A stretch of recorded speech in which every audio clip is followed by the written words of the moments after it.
Hello students, myself Mohan Ugle and welcome to Adarsh Vidyalay Nipana, Standard 7th, Subject Science.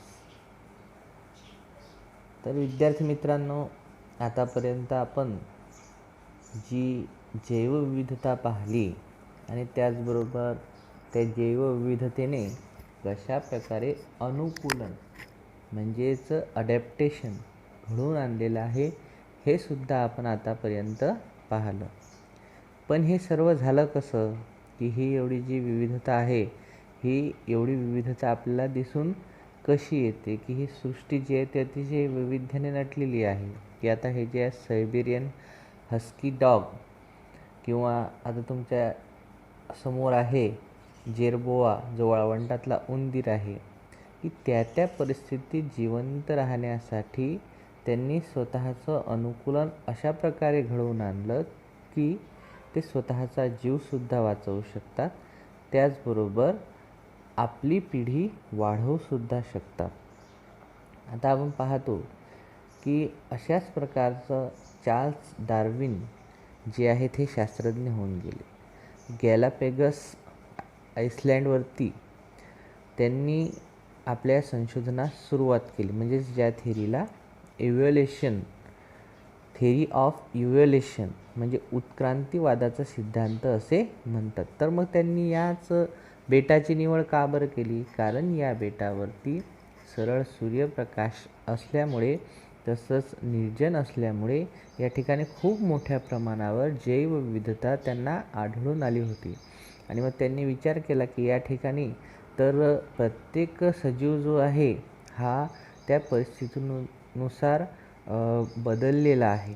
आणि याचंच उदाहरण त्यांना जे आहे ते दिसून आलं फिंचेस नावाच्या पक्ष्यामध्ये, की या आइसलँडवरती आणि आइसलँडच्या आजूबाजूला या फिंचेस नावाच्या पक्ष्याच्या अनेक प्रजाती त्यांना दिसून आल्या. आणि ह्या ज्या फिंचेस नावाच्या प्रजाती आहेत पक्ष्याच्या, यांनी आपल्याला त्या वातावरणानुसार स्वतःला बदलवून घेतलं होतं. चोच किंवा आकार किंवा रंग या सर्व बाबतीत त्यांनी स्वतःला बदललं. त्याला त्यांनी इव्होल्युशन असे म्हटले, म्हणजेच उत्क्रांतीवाद असं म्हटले. आणि ओरिजिन ऑफ स्पेसिस या ग्रंथामध्ये सविस्तर याविषयी मांडणीसुद्धा केली. आता मनुष्याची सुद्धा उत्क्रांती झालेली आहे, की माकडापासून खरोखरच माणूस तयार झालेला आहे का, आणि कशा प्रकारे त्याने स्वतःला परिस्थितीनुरूप स्वतःला बदललं. त्याचबरोबर एका आदिजीवापासून या सृष्टीची रचना इतकी विविधतापूर्ण झाली आहे का, की समजा कासव जर आपण घेतला तर कासव वेगवेगळ्या ठिकाणी वेगवेगळ्या प्रकारचे दिसून येतात, किंवा एखाद्या मासोळीने अशा प्रकारे स्वतःचं अनुकूलन केलेलं आहे की जे त्या परिस्थितीत टिकू शकेल. तर जे सजीव आहेत त्या परिस्थितीनुरूप स्वतःला त्यांनी बदलवलं, परिवर्तन घडवून आणलं, आणि त्यामुळेच ते या सृष्टीवरती टिकू शकले.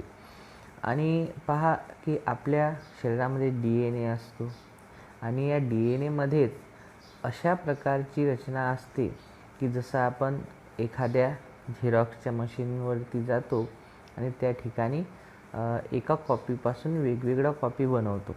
तर या DNAमध्ये सुद्धा तीच क्षमता असते की यातले जे घटक आहेत ते घटक स्वतःमध्ये बदल घडवून आणतात आणि आपल्यासारख्या अनेक फोटोकॉपीज म्हणजे आपल्यासारख्या अनेक प्रतिकृती तयार करतात. उदाहरणार्थ आता तुम्ही अमिबा पाहत आहात की अमिबाचं द्विखंडी भवन होते आणि त्या माध्यमातून तो रिप्रोडक्शन करतो, म्हणजे स्वतःचं पुनरुत्पादन करतो. की अमिबाचे एकाचे आपोआप या ठिकाणी तुम्हाला दिसून राहिले 2 भाग, म्हणजेच त्याचं खंडीभवन होताना दिसून येते, आणि अशा माध्यमातून ते स्वतःच्या प्रजातीला टिकवून ठेवतात. तर आज आपण पाहणार आहोत थेरी ऑफ इव्होल्युशन म्हणजेच उत्क्रांतीवादाचा सिद्धांत, की जो चार्ल्स डार्विन यांनी आपल्या अभ्यासातून, आपल्या निसर्गाच्या अभ्यासातून त्यांनी पुढे आणला. So students, today we are going to learn Darwin's theory of evolution. आज आपण चार्ल्स डार्विन यांचा उत्क्रांतीवादाचा सिद्धांत जो आहे तो पाहूया. Charles Darwin, a biologist, studies numerous types of plants and animals and suggests that only those organisms are likely to survive which can best adapt themselves to a changing environment. This is called the theory of survival of the fittest. This is Darwin's first principle. की Charles Darwin हे जे आहे एक निसर्गतज्ञ होते, एक जैवशास्त्रज्ञ होऊन गेले आणि यांनी अनेक प्रकारच्या वनस्पती आणि प्राण्यांचा अभ्यास केला आणि त्यावरून त्यांच्या असं लक्षात आलं की जे सजीव जे आहेत की ज्यांनी परिस्थितीनुरूप स्वतःला एकदम चांगल्या प्रकारे बदललं, परिवर्तन घडवून आणलं, तेच या सृष्टीवरती टिकवू शकली आणि आपलं अस्तित्व जे आहे ते या सृष्टीवरती टिकवू शकली आणि त्यालाच सर्वायवल ऑफ द फिटेस्ट म्हणजेच जो सक्षम आहे तोच टिकेल असा पहिला सिद्धांत, असं पहिलं तत्त्व त्यांनी या ठिकाणी मांडलं. If a organism is born with a new beneficial characteristic and is able to survive this change is pursued in the next generation. This is Darwin's second principle and is called the theory of natural selection. आता यानंतर की जो सजीव नवीन जन्माला येतो तो नवीन जी वैशिष्ट्य आहे, जी परिवर्तन त्याच्या आदल्या पिढीनं घडवून आणलं तीच वैशिष्ट्ये घेऊन जन्माला येतो आणि स्वतःला या पृथ्वीवरती टिकवून ठेवतो. याच दुसऱ्या तत्वाला निसर्ग निवडीचा म्हणजे नॅचरल सिलेक्शनचा या ठिकाणी आपल्याला तत्त्व त्यांनी मांडलेलं दिसून येते. आता उदाहरणार्थ कसं, तर आपण जर उदाहरण घेतलं जिराफाचं, तर जिराफ हा गवताळ प्रदेशात आढळतो. आता गवताळ प्रदेशामध्ये वनस्पती ज्या आहेत त्या उंच वाढतात आणि मग आधी जिराफ जो आहे त्याची मान एवढी उंच नव्हती, परंतु वनस्पती जशा जशा उंच वाढत गेल्या तसं तसं जिराफने सुद्धा स्वतःमध्ये अनुकूलन घडवून आणलं आणि आपली जी मान आहे ती लांब लांब करण्यास सुरुवात केली आणि प्रत्येक येणाऱ्या पिढीनं हा जो बदल आहे हा स्वीकारला आणि म्हणून आपल्याला आज दिसून राहिलं की या सृष्टीवरती जिराफ आपल्याला आपलं अस्तित्व टिकवून आणत असताना आपल्याला दिसून येतो. आणि पहिला जो सिद्धांत आपण पाहिला की सर्वायवल ऑफ द फिटेस्ट, की जो सक्षम आहे तोच टिकेल. की आता आपण पहा की एक 50 नॅनोमीटरचा जो जवळपास करोना व्हायरस आहे यानं संपूर्ण जगाला थांबवून दिलं. की माणसाला काय वाटत होतं की फक्त आपणच एक असा सजीव आहे की जो या पृथ्वीवर अधिराज्य गाजवू शकतो, परंतु सृष्टीमध्ये मनुष्य सोडून आणखी जवळपास 84 ते 90 लाखापर्यंत वेगवेगळ्या प्रकारचे सजीव आढळतात आणि त्यापैकी या एका छोट्या सूक्ष्मजीवानं आपलं अस्तित्व या ठिकाणी आपल्याला दाखवून दिलं की तो सातत्यानं परिस्थितीत टिकण्यासाठी बदलत राहिला, अपडेट होत गेला.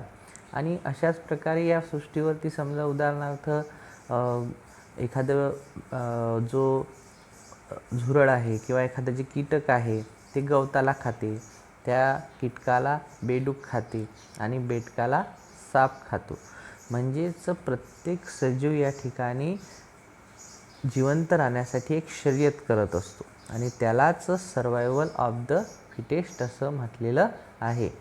की एक प्रकारे इथं एक सजीव दुसऱ्याला संपून आपलं अस्तित्व टिकवत असतो. जसं मोठा मासा एका छोट्या मासाला खाऊन आपलं अस्तित्व टिकवतो, आपलं जीवन जे आहे ते टिकवत असतो आणि याला सर्वायवल ऑफ द फिटेस्ट असं म्हटलेलं आहे.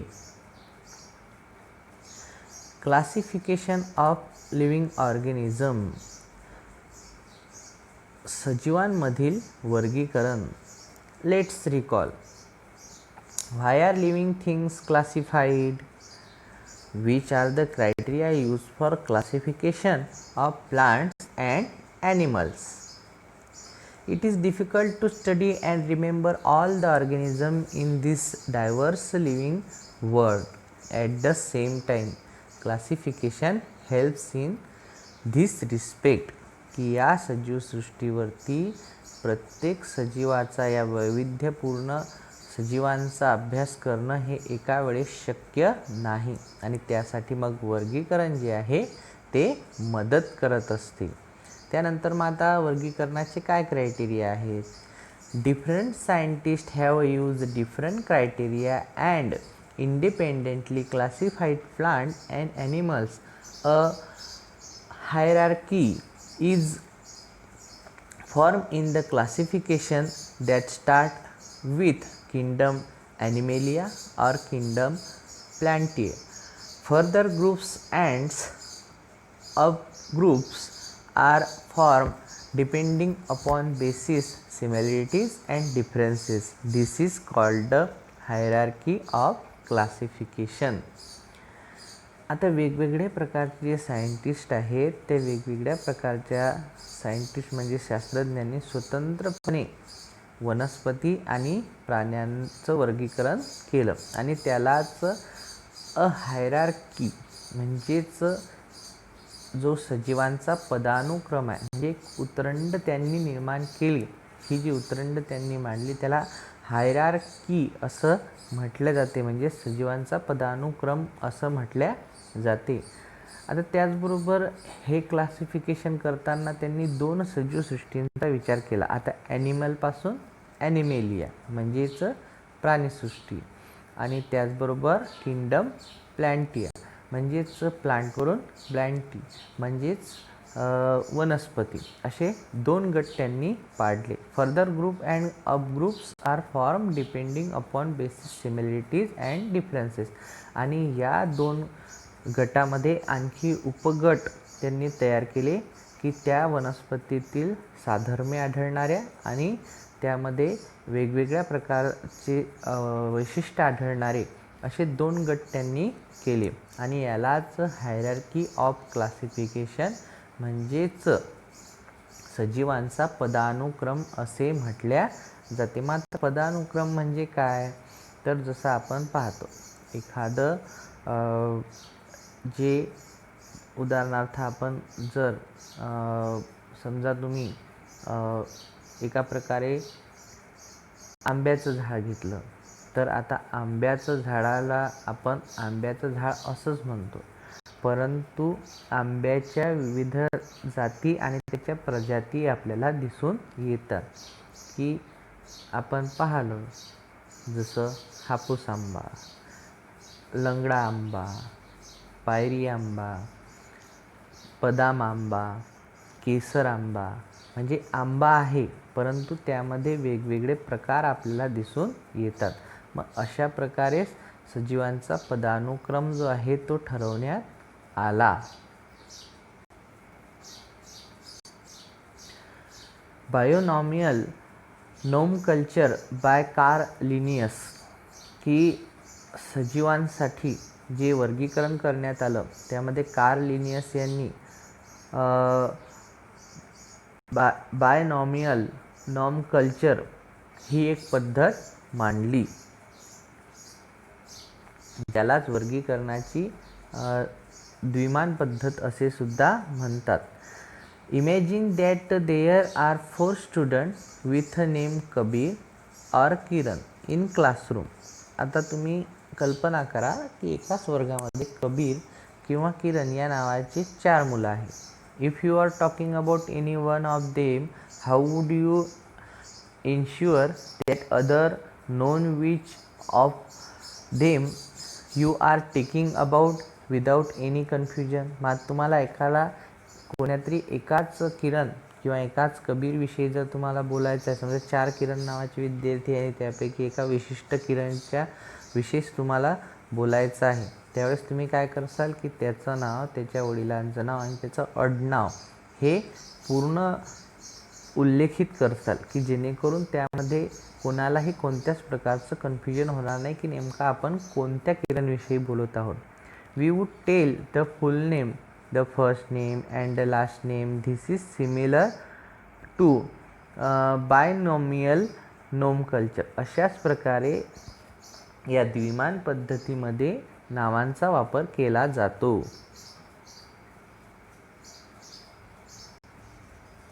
Binomial nomenclature is used to identify each organism, की प्रत्येक सजीवाला ओळखण्यासाठी या द्विमान पद्धतीचा वापर केला जातो. Accordingly a scientific name has been assigned to each organism. प्रत्येक सजीवाला एक शास्त्रशुद्ध पद्धतीने नाव देण्यात आलेलं आहे, जैविकशास्त्रानुसार नाव देण्यात आलेलं आहे.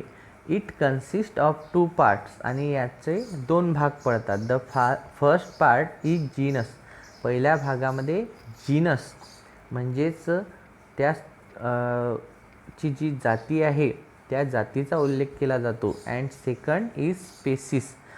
All identify organism have been assign binomial name as per the guidelines of the international code of nomenclature, की आंतरराष्ट्रीय जे नामाभिधान देण्यात येते एखाद्या सजीवसृष्टीला किंवा एखाद्या सजीवाला, त्याच्या अनुरूप या पद्धतीचा अवलंब करण्यात आलेला आहे. की पहिले काय वापरले जाते या पद्धतीमध्ये? जीनस म्हणजेच जाती, आणि त्यानंतर उल्लेखित केली जाते त्याची प्रजाती. यालाच जी बायनॉमियल नॉमकल्चर म्हणजेच सजीवांची जी पद्धती आहे वर्गीकरण करण्याची, द्विनाम पद्धती म्हणून ओळखल्या जाते. की यामध्ये जीनस, जाती आणि प्रजाती यांचा वापर केला जातो.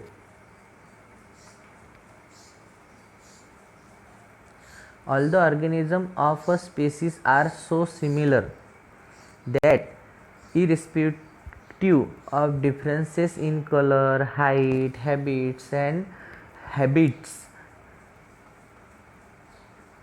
they can reproduce among themselves and form new individual like themselves.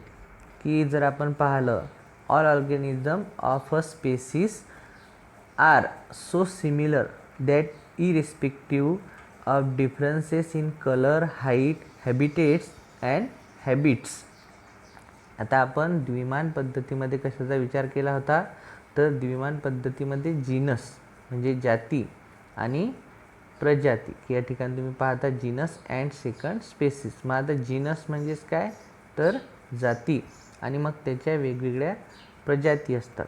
मग आता सजीवांचे जे स्पेसिस आहेत म्हणजे प्रजाती आहेत, ह्या आपण जर पाहिलं तर वेगवेगळ्या आपल्याला दिसून येतात. जसं त्यांचा रंग वेगळा असतो, त्यांचं आकारमान वेगळा असतो, त्यांचं अधिवासाचं ठिकाण वेगळं असते, त्यांच्या सवयी वेगळ्या असतात, त्यांचं जे रिप्रोडक्शन म्हणजे पुनरुत्पादन आहे हे सुद्धा त्यांच्याप्रमाणेच सजीवाला जन्माला आणत असते. जसं आपण जर पाहिलं तर आपल्या समशीतोष्ण भागामध्ये आढळणारा एखादा कुत्रा आणि सायबेरियन हस्की डॉग जो बर्फाच्छादित प्रदेशात आढळते, की त्याचा रंग पांढरा, त्याच्या शरीरावरती केस जी आहेत ती दाट असतात, तीच आपल्या इकडच्या कुत्र्यांच्या तुलनेमध्ये त्यामध्ये आपल्याला त्यांना स्वतःमध्ये जे अनुकूलन घडून आणलं ते आपल्याला दिसून येते, आणि त्या प्रदेशामध्ये तशाच प्रकारचे प्रजाती जी आहे त्याची जन्माला येते. For example, all domestic cats in the world belong the same species. The same is true in the case of animal like hen, cock, dog, etc. are plant like mango, wheat, maize, etc. की जर आपण पाहिलं की जे काही पाळीव प्राणी आहेत म्हणजे ज्यामध्ये ज्या पाळीव मांजरी आहेत त्या जगामध्ये एकाच जातीवरून एकाच प्रजातीवरून ओळखल्या जातात.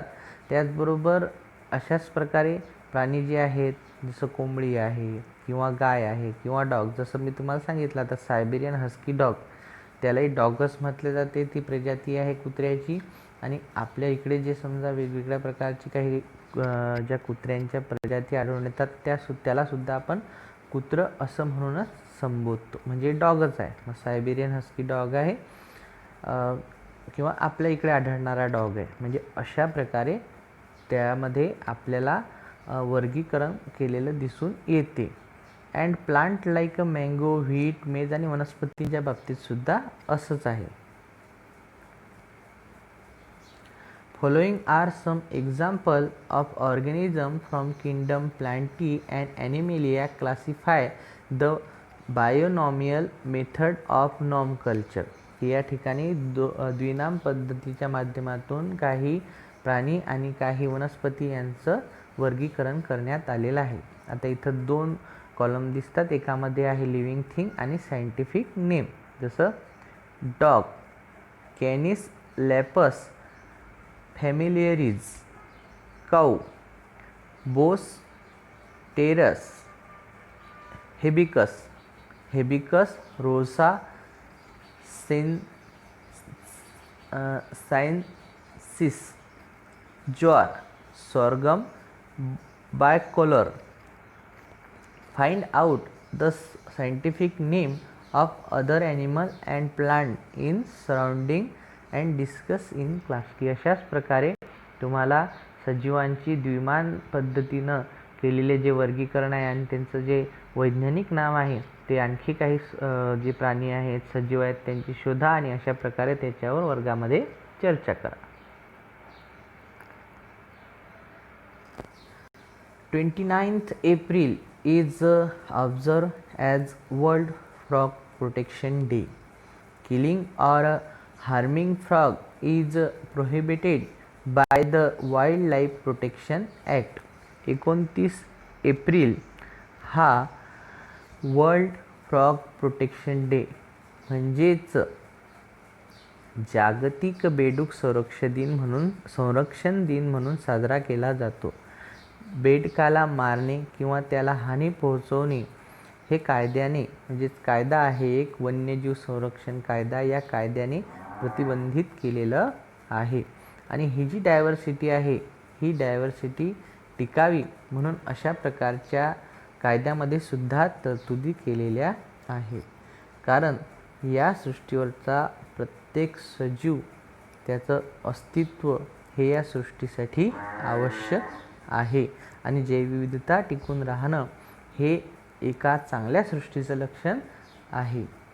तर अशा प्रकारे आपण आपला जो पहिला पाठ होता the living world, adaptation and classification या ठिकाणी पूर्ण केलेला आहे. मग या बाबतीत किंवा याची जी एक्झरसाइज आहे ते आपण पुढील भागात पाहू.